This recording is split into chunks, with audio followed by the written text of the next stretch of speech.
Medal of Honor, the highest honor a grateful nation can award its military heroes for acts of courage, self-sacrifice, and dedication above and beyond the call of duty.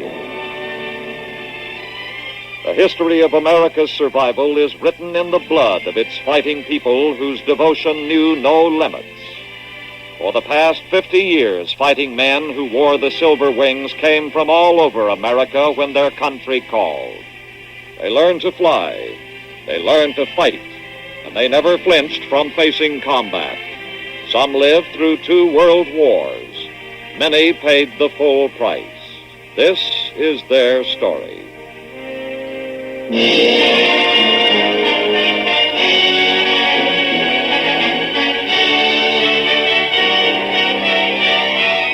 Born in 1911 in Michigan, Maynard Smith was the only son in a family of 6. He attended school in Cairo, spending his final 2 years at Howe Military Academy in Indiana. His peacetime career as a government accountant ended abruptly on December 7, 1941. Now 31 years old, Smith enlisted in the Air Corps. He wanted to be an aerial gunner. Following basic training, he successfully completed an intensified 9-week course in aerial gunnery on the ground and in the air. Next came B-17 crew training.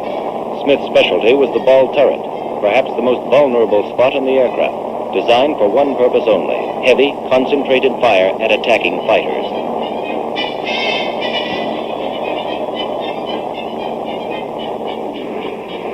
After that, a bomber base in England, from where he would soon fly his first combat mission.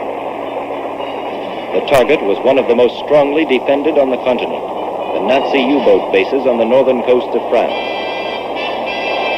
Early morning, May 1st, 1943, 36 4-engine B-17s took off for a daylight strike against the Saint-Nazaire submarine pen.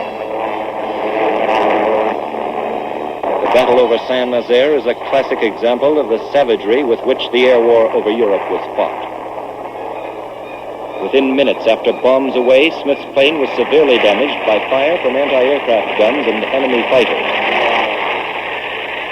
2 of the 10-man crew were seriously wounded. The oxygen system was shot out, vital control cables severed. Fires raged in the radio compartment and in the waist section of the airplane. Facing an apparently hopeless situation, several crew members bailed out into the comparative safety of the sea below.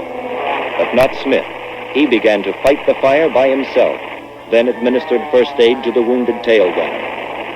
When enemy fighters continued to attack, he manned the waist guns and fought them off. Escaping oxygen fanned the fire to such intensity that ammunition in the radio section began to explode. Smith threw the hot ammunition belts out of the plane.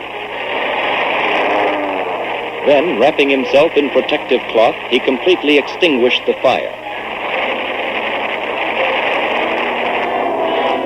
Only a handful of our bombers returned, few without dead or wounded.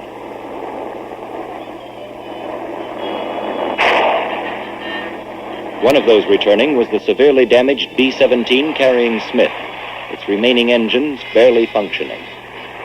For the pilot and the other survivors of that plane, it was a miraculous escape. Miraculous? No doubt. But perhaps more accurately, a remarkable demonstration of dedication and raw courage of one man. His reward? The Medal of Honor. Its citation read in part, "This soldier's gallantry in action, undaunted bravery, and loyalty to his aircraft and fellow crew members, without regard for his own personal safety, is an inspiration to the armed forces of the United States."